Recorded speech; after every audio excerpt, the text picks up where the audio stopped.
Mga kababayan, ito na po. Nung mga past day, nagsabi nga po si CIDG Police Brigadier General Nicanor Torre na may tamang panahon, may tamang oras para sa pagpapile ng kaso. Ayun na po, nagfile na po sila ng kaso doon sa mga personalidad at doon sa mga kilalang vlogger. Pakinggan nyo po kung ano pong sinasabi doon sa pagkapa-file ng mga kaso ni General Torre. Hindi na po natin i-mention kung sino-sino pong mga vlogger to. The government is serving a warrant of arrest against 5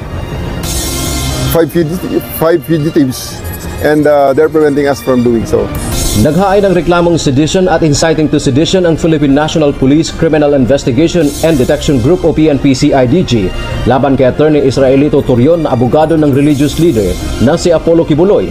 Ito ay sa pangunguna ni PNP-CIDG Chief Police Brigadier General Nicolas Torre III sa Department of Justice o DOJ kaninang umaga.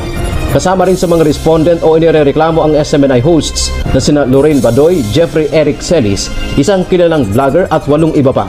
Ayon kay General Torre, dahil ito sa pagpigil ng mga respondents sa mga otoridad sa pagtupad ng kanilang tungkulin sa pagsisilbi ng warrant of arrest kay Kibuloy, partikular ang pagpasok sa KOJC compound.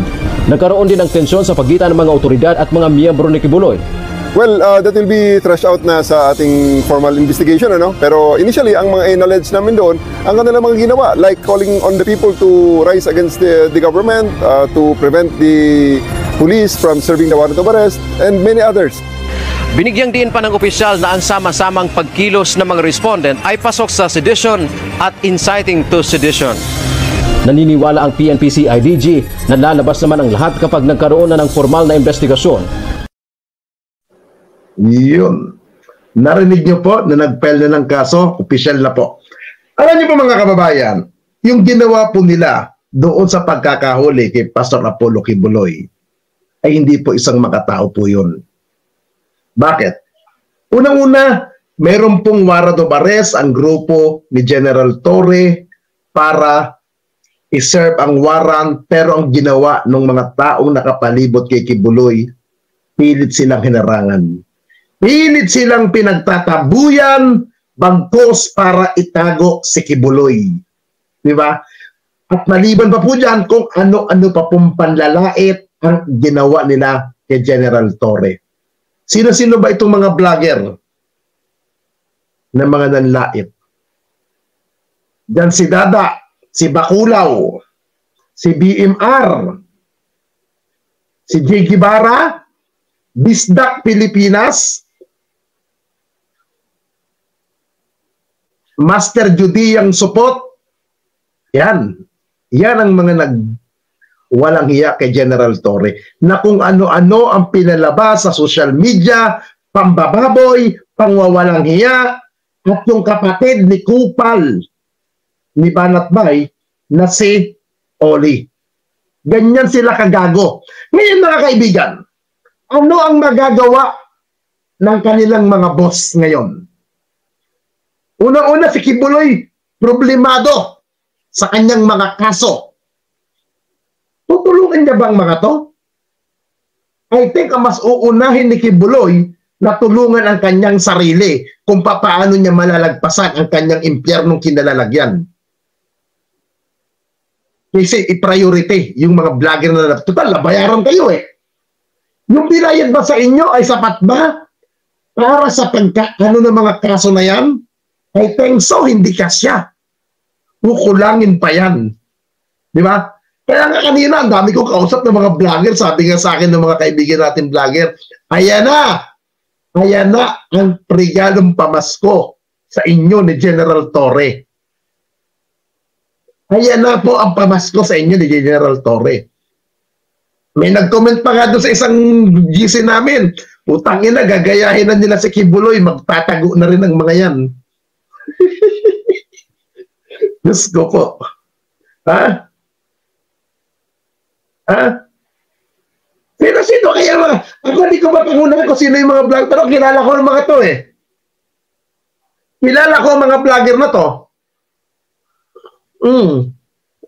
Yung mga kinasuhan na mga alastang kung ano-ano, kung ano mga pinagbababoy ninyo sa kapulisan, kung ano mga pinagsasabi ninyo na hindi makain, pati asawa at anak ni General Torre, idinami ninyo sa kawalang hiyaan ninyo ng dahil lamang sa kumpas ng inyong ulol na nag-utos sa inyo. Mga putang ina ninyo ngayon. Ito, maagang matamis na mahapding pamasko. Oh. Di ba? Congratulations to sa mga vlogger na first timer lamang magkakaroon ng kung ano, hindi lang cyber level ay itinasa sa inyo eh. Hindi lang cyber level eh. Ha? Hindi lang cyber level. Sedisyon. Putang ina, mabigat-bigat yung sedisyon. Ha? Dada, kamusta ka na? Alam mo yung pagkatamatama mo na yan, putang ina mo ka, papayat ka. Iisip ng mga kaso na yan. Ha? Alam ko, hindi lang sedisyon ang inabot ni Dada dyan eh. Perjury pa. Bakit? Puro kasinungalingan ang mga pinagsasabi mo sa Senado nung lumutang ka. Putang ina mo, Dada.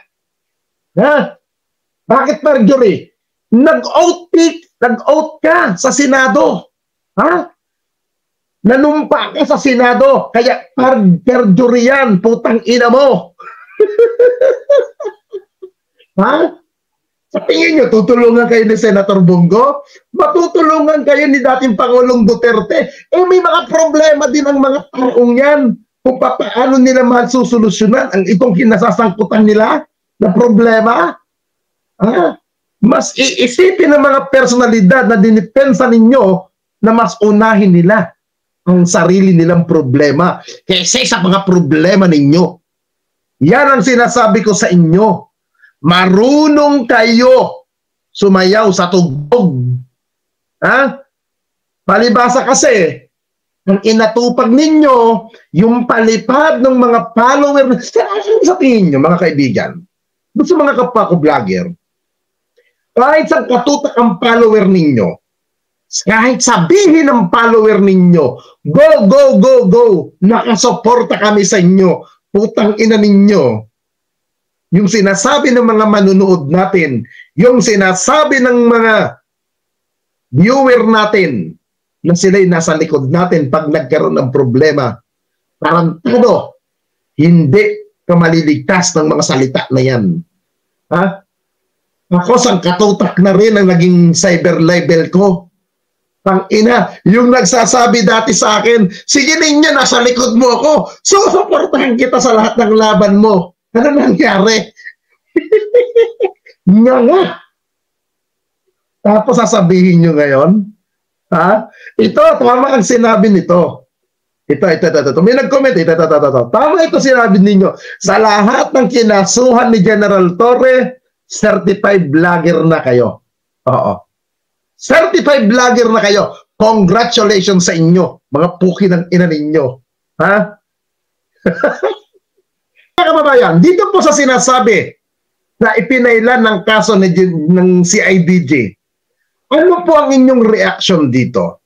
Ito ba'y masasabi ng pangaharas? Ito ba'y masasabi na pagkitil ng ating gobyerno sa malayang pamamahayag? Sa tingin niyo po, masasabi ba itong pagkitil sa malayang pamamahayag sa pagkakaso sa mga ilang personalidad, sa mga ilang vlogger? Ha? Ha? Sa tingin niyo po, masasabi ba itong paghaharas ng gobyerno? Sa akin, hindi po eh. Bakit? Nakita naman po natin ang ginawa, di ba, ng mga personalidad. Imbis ibalita ang totoong pangyayari, bagkus ang ginawa nila, pinahiya nila ang kapulisan, hinarangan nila ang tamang pag-aresto, pinipigilan nila, at kung ano-anong kasinungalingan ang pinalalabas nila sa kanilang mga social media account, kung ano-anong pangakaletsihan, kung ano-anong mga mapanira sa gobyerno para lang pagmumukhain at palabasin na hinaharas sila ng gobyerno. Hindi po ba? Sa inyong palagay, makatao ba? At tama lang ba na sila ikinasuhan ng CIDG? Ay, Kuya Mac, magandang gabi sa'yo. Ako kalaban yun eh. Kasi nag-props eh.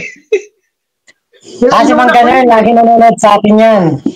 Di, akala ko nga. Lagi Mang Ganer sa live mo. Kasi, ang hinatay ko, magkamali siya ng bibig, bubuldakin ko kagad ko nung makakainig ko na hindi niya makain ng mga salita eh. Pero, ganun, ba't naman nagduda ako sa'yo na akala ko kalaban ka, talaga kinuna kita. Alam mo, biguti mo dyan eh. Okay lang yun, wala naman problem yan eh. Sabi ko naman kasi, basta't bukas lang ang camera. Baka mamaya kasi, meron kasi mga ganun umaakit, ganun dati, may umakyat. Sabi ko, bukas ang camera, puta, umakyat. Yung brief niya, inilagay niya sa mukha kung ano mga sinabi. Kaya ako pagkati sa ganyan, alerto kagad ako eh. Murahin ko talaga na hindi niya makain eh. Pero, kapa mo ako, Sir Mang Ganer, akala ko kalaban ka eh. Yung mga katao naman na to, mga kaibigan din natin nito kahit paano. Sa iyong opinion, at social media vlogger, ano ang nararamdaman mo sa kanila? Sa tingin mo ba, ito bang pagkakaso sa kanila, masasabi bang pagharas sa mga vlogger? Ito ba'y maisasabi natin na isang pagpatay sa malayang demokrasya? At bakit? Actually, Kuya Ninyo, kung ako magiging masamang tao, ang isasagot ko, hindi na ako pabor, nakasuhan pa sila. Gawin na lang yung katulad ng ginawa ni Digong sa EJK. Diba? Yung mga pina-EJK ni Digong, pinarantado nyo ang gobyerno eh. O di ano na kayo, i-dispatcha na lang kayo. Pero dahil nga po syempre tayo nasa demokrasya, may diplomasya at meron tayong kumbaga rule of law. Pabor ako na kasuhan sila. Kasi nga po, para mabigyan sila ng kumbaga patas na pagtingin kung meron ba talaga silang nagawang mali sa kanilang mga inakto o ginawa noong hinahanap si Kibuloy doon sa Davao City. Kitang-kita naman natin ang mga ebidensya. Actually, ang mga ebidensya nga na gamit o ginamit dito sa pagkakaso kila Banateros sa mga vlogger ni Kibuloy ay mismong mga video nila. Mismong live ng SMNI. Kaya nga po napakaganda niyang pagkakataon. Bakit? Saan ka nakakita nun? Mismong video mo ang gagamitin laban sa'yo. Paano ka makakapag-deny nun? Na meron kang, kumbaga, inosente ka sa ginawa mo. Kaya tama lang talaga na may makasuhan, may magbayad sa mga panggagago nila, lalo na kay General Torre na ultimo mga anak at kapamilya ay dinamay. Napakabait ng mamang yun. Yes. Diba? Kaya bakit mo idadamay? Unang-una si General Torre, kilala ko personal eh. Si General Torre, how many times ko na siyang namit eh. Hindi ko na mabilang kasi siya nakakausap. Kung titignan mo nga si General Torre, parang suplado, masungit, isa recto. Pero pag kausap mo siya, hindi mo iisipin na general eh. Napaka-humble yung mama. Sa totoo lang. Totoo yan. Ako bilang police vlogger, volunteer ng PNP, na sumusuport sa PNP, ilang beses ko nakakaharap sila eh. Nakikita ko napaka-down. Napaka-down. Makitungo sa kapwa. Walang ka-ere-ere. Sabi niya sa akin, nung mga kong pulis, may mga nagagalit na kila Byron eh. Pang-ina nila, pag magawi sa area ko yan, yariin ko yan eh. Nasaktan eh. Sa ginawa ng General Torre eh. Lalo na si Dadang Bakulaw. Yeah. Hindi, ang alam ko kay balita ko hindi lang ilang kasong ipinail sa kanila sa Banateros. Lalo na. Hindi lang isa, hindi lang 3 kaso pinail sa kanila. Lalo na yung mga lumutang na vlogger na nagsalita sa Senado na puro kasinungalingan. Mga pinagsalit, parang jury na yun. Kasi pawang katotohanan at walang kasinungalingan. Puro kasinungalingan ang pinagsasabi nila doon eh. Tama. Gawa nila eh. Sa akala siguro nila, matutulungan sila ni dating Pangulong Duterte. o ni Senator Bongo o ni Kibuloy. Hindi nila naisip, si Kibuloy tagtag ng problema. Tama. Problemado si Kibuloy. Si Bongo, problemado rin. Dahil yung pangalan niya lumalabas na sa kung ano ng mga isyong di kanais-nais. Si dating Pangulo, problemado na rin. Matutuwa na ngayon.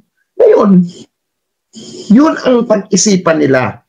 Sabi ko nga, misa pag walang camera, pagka mga kausap ko, mga political vlogger, kahit anong galing mo, kahit anong talino mo, pag kumalabang ka sa gobyerno, isa kang certified na bobo. Certified na bobo ka. Kasi wala kang laban sa gobyerno. I-join natin si Genorbin. Genorbin, magandang gabi sa'yo. Wala ka, Mike. Wala kang sound. Magandang gabi po sa lahat, Kabsat. Si Genorbin, solid Marcos din to during ng election. Solidong BBM yan. I don't know kung hanggang ba ngayon na nanatiling BBM pa rin ito. Ay, opo. Yeah. Ako nga sinasabi ko nga, hindi ako maka-Marcos. Nung election, anti-Marcos ako. Nakaupo na yung mama eh. Anong gagawin mo? Mag-iingay ka dyan? Lalaban ka ba sa gobyerno? Eh sinasabi nga sa Biblia, magpasakop tayo sa gobyerno dahil walang gobyerno na hindi nagmumula sa Diyos. Lahat ng pamahalaan ay mula sa Diyos. Tama. Di ba? Kaya, matatawa ka na lang sa mga to eh. Ito, Mac, General, ano yung masasabi mo rito? Sabi nila, ito. Ano naman yung sa issue na yan, hindi pa malinaw kung sa mismong compound ba ng Malacanang or malapit sa Malacanang. Kasi sa mga balita nakalagay, near Malacanang Complex. So iba yung inside Malacanang Complex at near Malacanang Complex. So yung San Miguel, Manila na sinasabi ang nakakasakop sa Malacanang. So kung ano man po yung balita, kasi medyo hindi pa maliwanag yung mga balita eh.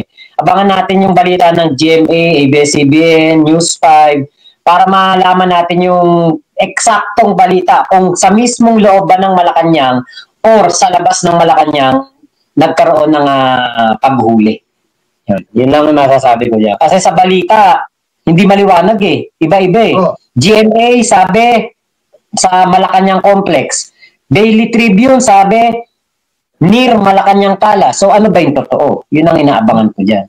Kasi ang important dito, na-aresto. Yun. Diba? Yun ang mahalaga. Nahuli. Tama. Yun ang mahalaga. Yung gumagamit ng droga. Ngayon, tama. Webes bukas, di ba? Webes. Sige. Tatrabaho sa station ng nakakasakop na yan. Ang Malacanang sakop. Biyernes. Rahabago yan. Sakop ng Rahabago, I think, station 4. I think station 4 yan.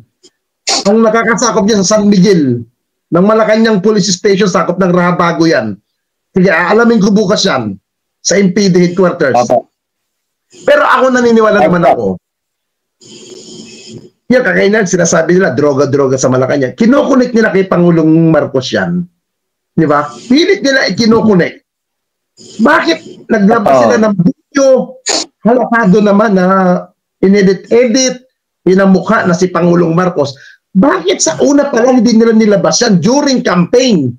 At ang nakakatawa pa rito, dito walang galang na dito si Genorbin, pro-solid BBM ito. Sino ba si Maharlika? BBM blogger. Ang sasabihin niya, ngayon niya lang daw natuklasan. Ngayon niya lang daw nalaman. Eh dati tayong mga anti-Marcos na vlogger, kung birahin tayo nila Maharlika, kung ano mga pinagkasabi. Kung nga natatawa na lang ako sa mga DDS, sa mga BBM vlogger na nag-anti-Marcos, sa totoo lang, natatawa ako. Natatawa. Yung nagpakanda hirap ng kampanya kay Pangulong Marcos, kayo rin ang pilit nagpapabagsak sa administrasyon. Tapos sasabihin nila, humihingi daw sila ng sorry sa mga follower dahil nagkamali daw sila ng kanilang pagsuporta at pagkakampanya. Bakit nagkamali? Dahil hindi ba nyo nakuha ang gusto ninyo? Hindi nyo nakuha yung kung anong si pabor na hiningi ninyo sa gobyerno? Siguro, ganon. Di ba? Tama po. Nila. Again, anti-Marcos na. Di ba? Kasi Jan Norbin, ilang kaibigan mo na BBM vlogger na nag-anti-Marcos? Kuya? Well, sa akin, Kabsatan, una po sa lahat, ako ay nagpapasalamat na nakadaupang palad ko po kayo muli katulad si Tolmac Pablo, ikaw Kabsat, Nino Barsaga. Tayo mga matatagal na magkakasama noon. At obviously ako po'y kaiba yun ninyo, kalaban ninyo ng mga nakaraang eleksyon. Pero ito't magkakasama po tayo muli. At lubos po yung aking kaligayahan nung malaman ko na kasama ko na po kayo, kasama na namin po kayo na para ipagtanggol po ang gobyerno ito na and at the same time ang ating pong mahal na Pangulong Bongbong Marcos. So para sa akin po yung pong katanungan ninyo, may mga ilang taong marahil hindi nabigyan pansin, marahil nag-expect sila ng medyo ng isang kalalagayang ika nga hindi nabigyan pagkakataon. Ako po, wala po sa akin yon. Ang mahalaga, nanalo po ang aking pinangampanya. Bangaman ako po may maliit lamang na vlogger. Masaya na po ako at ika nga nanalo po nung last election ng ating pong mahal na Pangulong Bongbong Marcos. At hindi po ako naghahangad ng anumang ikangang kapurihan o recognition buhat po sa ating mahal na Pangulong Bongbong. Ito po, disclaimer, ito ay aking pong opinion lamang. Marahil yun po ang isang dahilan na Kabsat ninyo, Barsaga, na ang ilang po mga BBM vloggers na katulad ko ay marahil may hinahangad na ilang bagay na medyo siguro nag-aantay ng ikangang kapalit. So, yun lamang po ang aking maiyan. Dahil may mga ilang pong mga malalaking vloggers na bumalentong makaraang kuwan. Marahil may kahilingan sila, hindi ko alam or hindi natin alam. Marahil hindi sila nabigyan pansin. At medyo kaya nagtampo. Yan. Oh. Kuya Norbin, ito pala, matanong kita. Opo. Ito yung tanong ko sa live na to. Anong opinion mo sa mga kinasuhan ng mga vlogger nung panahon ng pag-aresto kay Pastor Apollo Kibuloy? Masasabi ba itong pangaharas? Masasabi ba itong pagkitil sa malayang pamamayag? At bakit? Well, for me, Kabsat, disclaimer once again. Bagaman hindi po ako abogado at merong ikang kaunting stock knowledge about it. Para sa akin po, hindi ko ako'y BBM vlogger.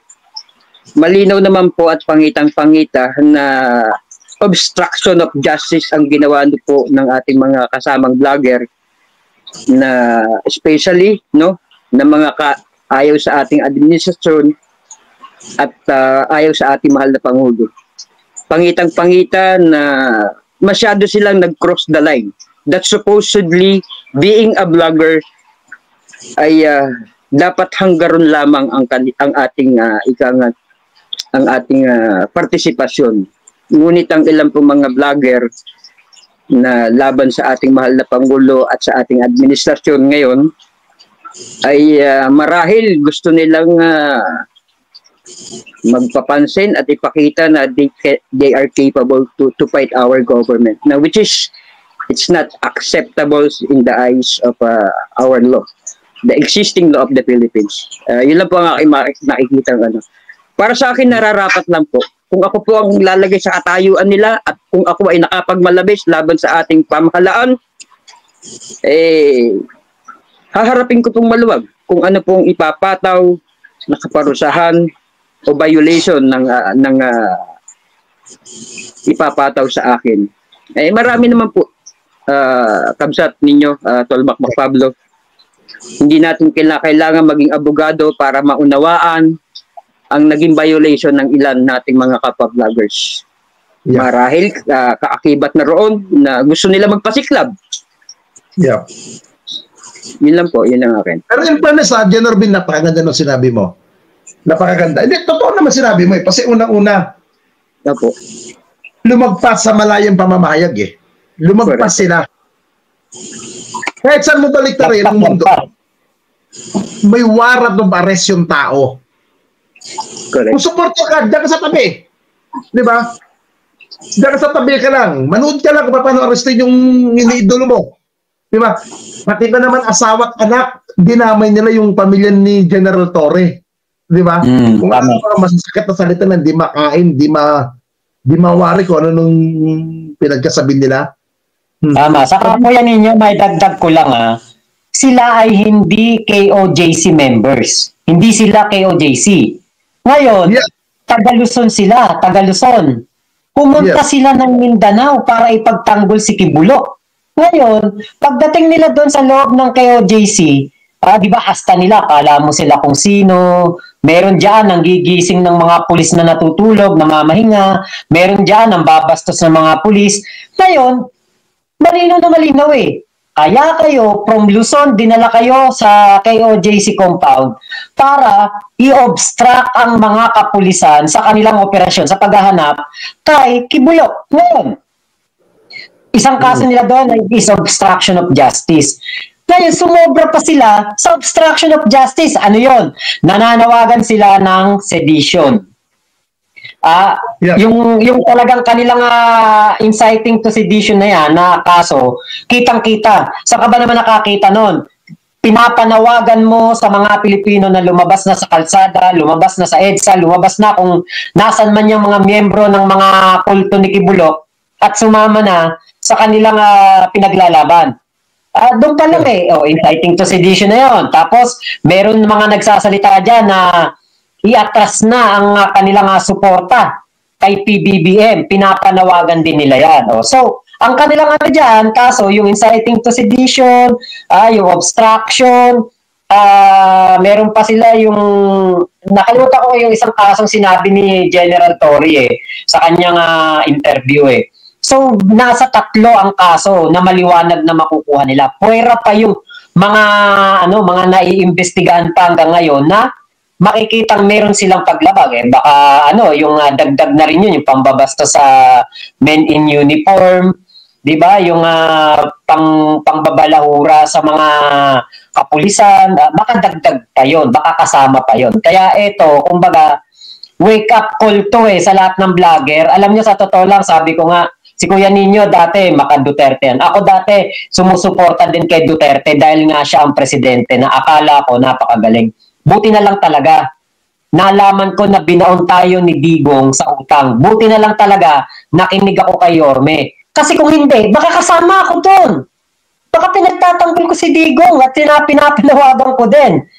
Lumabas na mga Pilipino para mag-rally sa EDSA at itakwil na ang gobyerno ni PBBM. Yun ang pinakamali na magagawa ng isang vlogger. Kasi ikaw ay vlogger na kailangan mong ituro sa taong bayan kung ano yung tama sila, ang tinuturo nila sa mga manonood nila ay pagiging arogante, marahas, at paggalang-galang sa mga taong gobyerno. Kapag ganyan po ang vlogger, nako, huwag nyo nang suportahan kasi ililigaw kayo niyan Ililigaw kayo niyan sa sa tamang paniniwala sa ating gobyerno. DJ Byron, shoutout Naninita Umali. Hello po. By the way, Kabsat, Tolmak, maraming salamat Kabsat, sa pagkakataong Hindi. Dito ka lang. Puta. Saan mo punta? Bilis ko lang kayo. Pilipinas ka na ba? Sa Pilipinas ka na? Opo. Kabsat, Tolmak, thank you. Ayokong makaabala sa inyong at salamat po ulit sa chance na makadao pang palad ko po kayo muli. Hoy, dyan ka lang! Next time. Hanggang mag-end. Dito ka lang. Hanggang mag-end. Akit-akit ka kasi aalis ka. Thank you. Yung sabi niya, babay din, Tol Jenorvin, sabi ni Ate Beauty, malaki daw bayad sa mga vlogger. Buti nga may bayad sila. Kasi si Kuya Ninyo alam yan na pag ikaw nakakulong, mahal lang sigarilyo, mahal lang soft drinks, mahal lang sabon. Kung dito mabili mo sa 10 piso, doon tandaan. Yeah. Ito nung ako nagkaroon ng kaso ng CyberLiven, na kung saan, hindi ko na i-mention kung sino yung dating opisyal ng gobyerno. Hindi si Yorme ang nagkaso sa akin dito, ha? Labas dito si Yorme. Oo. Na kung saan inaresto ako ni retired Colonel John Ibay. Nagkaroon ako ng aral doon. Kaya nga Nakuha ko ng aral. Una, ano yung aral na nakuha ko? Iwasan na yung pag-record ng mga kausap sa cellphone. Wartapin. Una, maging maingat sa bawat vlog. Kaya ako, pag umatake na ngayon, medyo doon ako sa issue na mismo tumututok eh. Doon na. Dati wala. Bahala si Batman. Kasi kung yan ang magiging way para matuto tayo sa pagiging political vlogger, bakit hindi? Sinasabi ko dati, ilan na ba ang kaso mo bilang political vlogger? Kung wala ka pang kaso, wala kang kwentang vlogger. Yun ang pananaw ko eh. Yun ang pananaw ko eh. Kung kinakailangan ng isang vlogger na magkaroon ng kaso sa part niya na pagiging vlogger, walang problema yun para matuto ka sa pagiging political vlogger. Yun ang pinaka-the best. Kaya ako, proud ako nung nagkaroon ako ng mga kaso kasi doon ako natuto eh. Doon ako natuto eh. Mas lalong dumami ang ginagawa ko. Kaya, minsan, tama yung sinasabi ni Makmak, tama sinabi ni Jen Orbin kanina. At nung ibang umakyat, nasubrahan yung ibang vlogger sa mga pinagsasabi. Tama. Nasubrahan. Kung kinakailangan nga, maging tanda yan eh, sa isang vlogger eh. Maging tanda. Ako, nung nakaupo, dati si Pangulong Duterte, wala naman ako masabi sa kanyang hindi maganda nung time na nagkaroon ako ng mga ganyang kaso. Hindi talaga nila ako pinabayaan. Hanggang sa makailabas nila ako, hanggang sa pag-debail, sinagot nila yun. Pero, nung nawala na sila sa pwesto, pinipim ko na sila, boss, may problema, ganito, ganyan. Ni isang reply, wala ka nang mababasa sa kanila. Wala na. Kaya ako, dama ko, itong mga kinasuhan ng mga DDS na iilan-ilan dyan, ang isipin ninyo, mga kaibigan, problemado ang inyong mga dinidepensahan ngayon.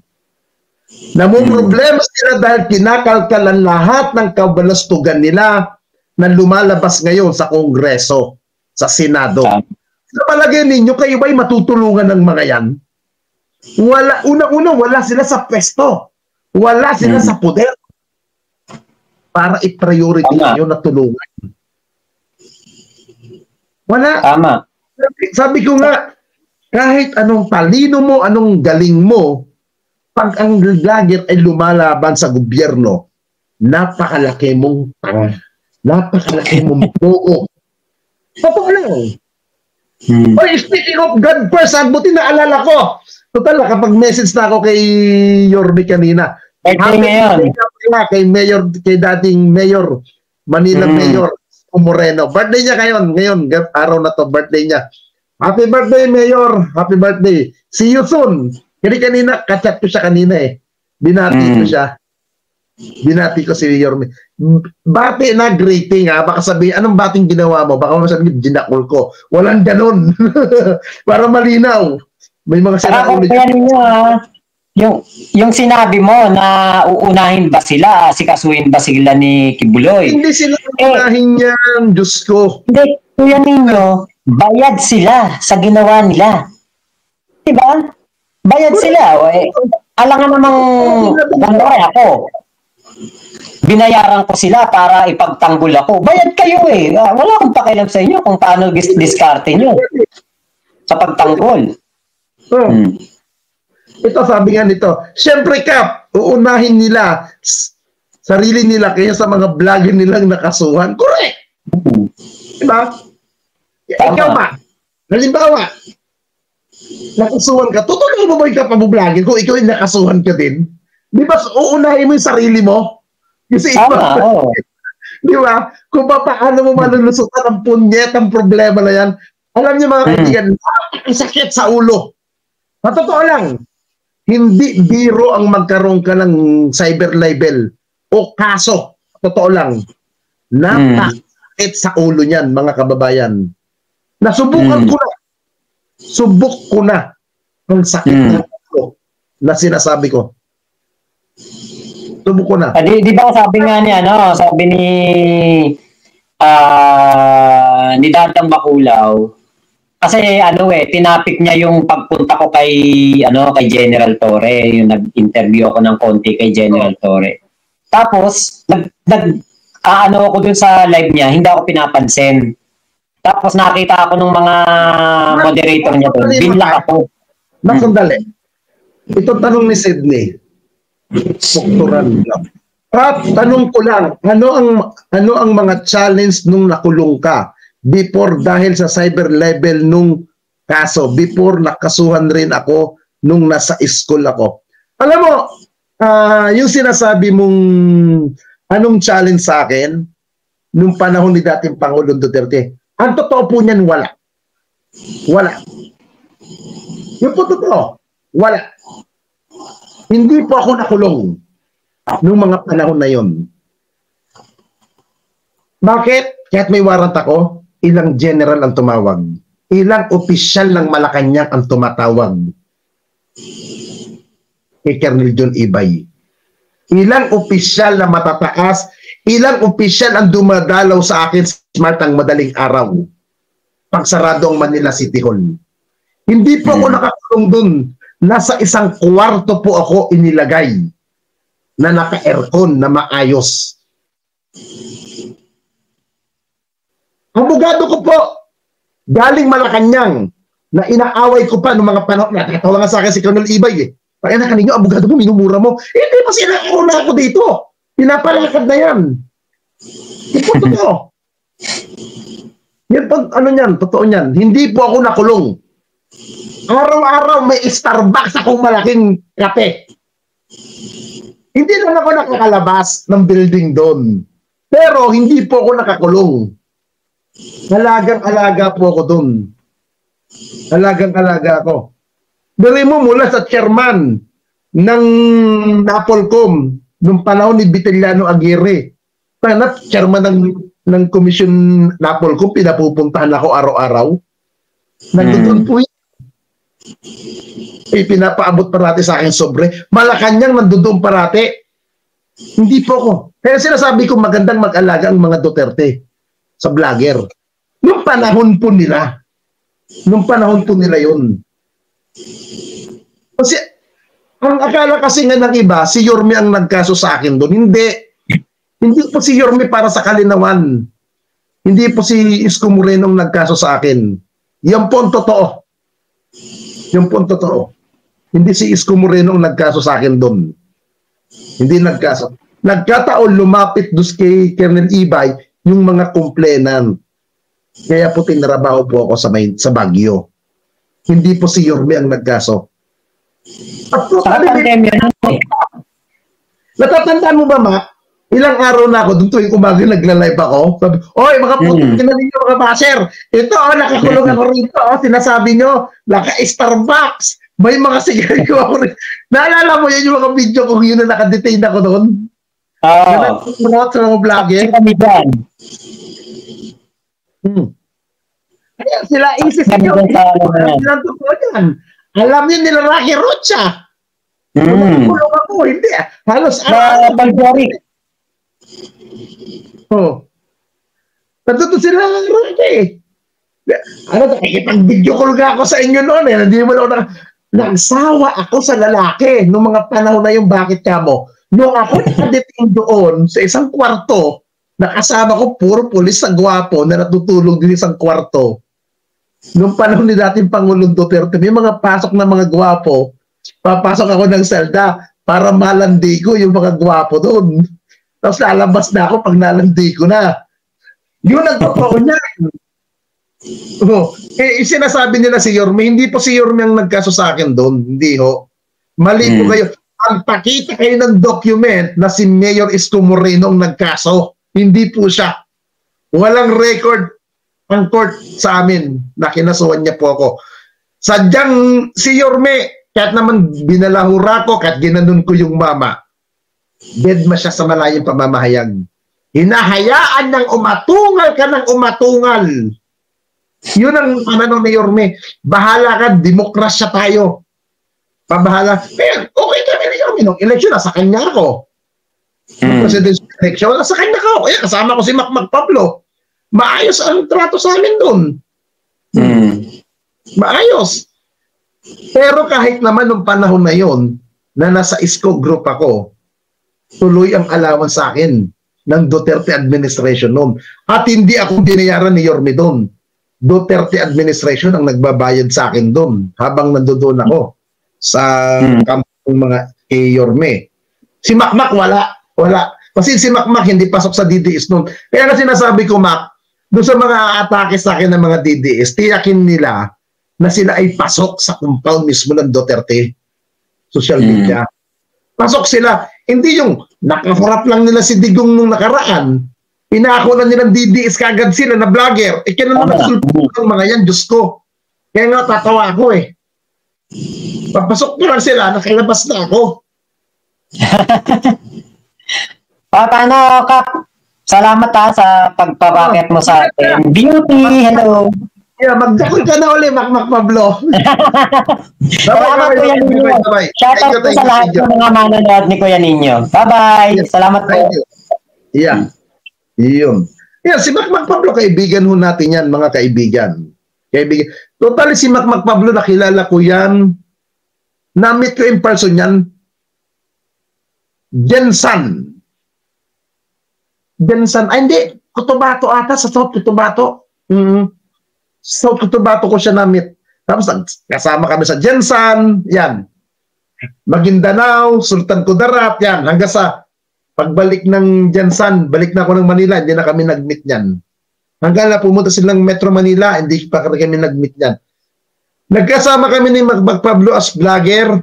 Ito, magkakasama rin kami nito, nila Papa B Entertainment. Yes. Doon sa binagtatanggol namin na mukhang kabayo na ngayon nangihingi na sa mga vlog niya. Kilala mo to, di ba?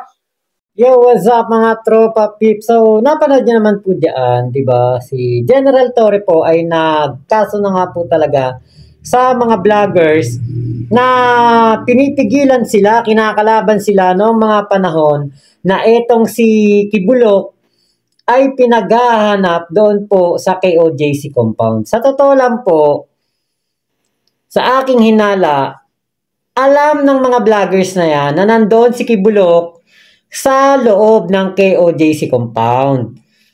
Kaya po ganoon na ang kanilang kumbaga paglaban o pagpigil or pagkondena kay General Torre para hindi po na ito maghanap doon sa KOJC at ito ay umalis na. Diba? Yan po ang nakita natin na primary goal ng mga tao po doon sa KOJC. Gustong-gusto nila na umalis si General Torre at iwanan na, lisanin na ang KOJC para nga naman si Kibulok ay patuloy na makapagtago doon sa palda ng mga pastoral niya. Yan po yun. Maliwanag yan. Yan ang hinala ko.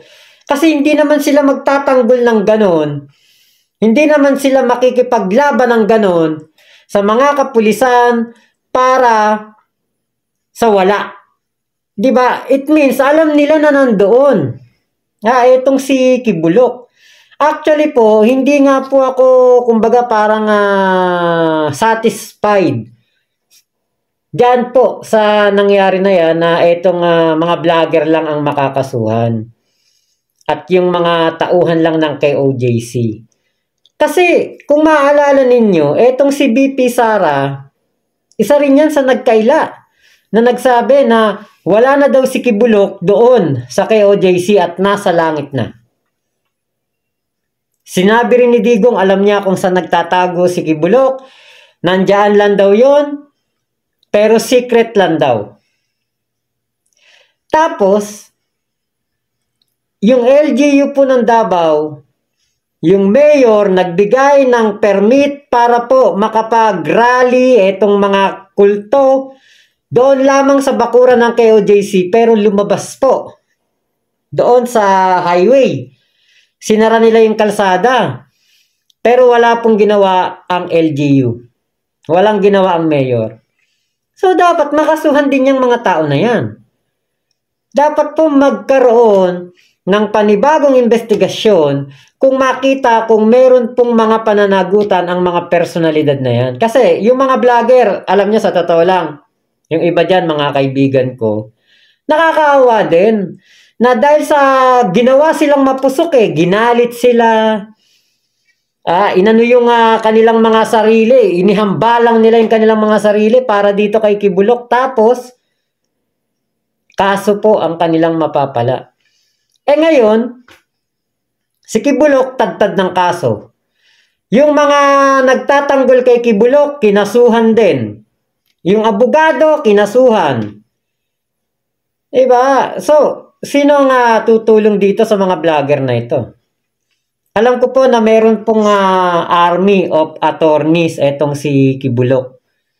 Pero kahit nga 1 milyong abogado pa, 1 milyon toryon pa ang mapunta dito kay Kibulok, hindi niyan uunahin ng mga vlogger. Ang uunahin niyan, si Kibulok ang mapalaya. Kapag nakasuhan ng mga vlogger at sila po ay naghihiring na, hindi nila ganun tututukan yan. Mas bibigyan nila ng prioridad yung pinaka-boss, yung nagbabayad. Swerte na lamang kung itong mga vlogger na to may pinirmahan silang kontrata na ipagtatanggol nila si Kibulok, pero kapalit ng pagtatanggol at sila'y makakasuhan, ay sila po ay bibigyan ng mga abogado. Di syempre makakaligtas sila, magkakaroon sila ng ligtas sila sa paggasto sa kanilang kaso. Diba? Pero kahit na nga po bigyan pa sila ng 50,000 na toryon na abogado, kung matibay ang mga ebidensya ng ginawa nilang kasalanan sa batas, na mismong mga video nila, mismong mga live nila ang makakapagpatunay ng kanilang mga ginawang katarantaduhan sa mga kapulisan para lisanin ni General Torre ang KOJC. Magdurusa talaga sila at pagbabayaran nila yan. Diba? Masyado kasing mga naging mapusok hindi po akma, hindi po tama yung ganong inakto nitong mga vlogger na ito. Bagkus, ang dapat na ginawa nila, gumitna lang sila, or else kinalaban man nila ang mga kumakalaban kay Kibuloy, pero wag mong kalabanin ang mga nasa gobyerno. Kami na lang mga vlogger ang tirahin ninyo, 'di ba? Kasi kami wala namang kaming pangkuha ng abogado, wala namang kaming panghabla sa inyo. 'Di ba sana kami na lang ang binanatan nila? Binanatan nila si General Torre, dinamay pa pamilya, dinamay pa mga pamilya ng mga kapulisan. Inaway pati mga pulis, pinagsalitaan ng hindi magandang mga pulis. Ano nangyari? Di kaso. Diba? So, abangan pa po natin itong mga update dito sa pangyayari na ito kay General Torre. Kung sino pa po ang mga nadagdag sa mga kanyang kinasuhan, kung sino pa po ang mga makakatanggap ng award sa PNP. Pero hindi po award na best in vlogging. Kung hindi, kaso. Na-awardan ng kaso itong mga vlogger. So, that's life. Magpatuloy lang kayo. Huwag kayong iiyak kasi pag iyak-iyak kayo, pag takot-takot kayo dyan, maasar talo kayo sa amin. So, lamang po, maraming salamat sa pagsama nyo dito sa ating vlog na ito. Ingat po kayo. Nasaan mang panig kayo ng mundo. Mwah, chup, chup. Love you. God bless us all, Pilipinas. God first. Tatakip lang po muna ako ha, mga ilang araw lang to.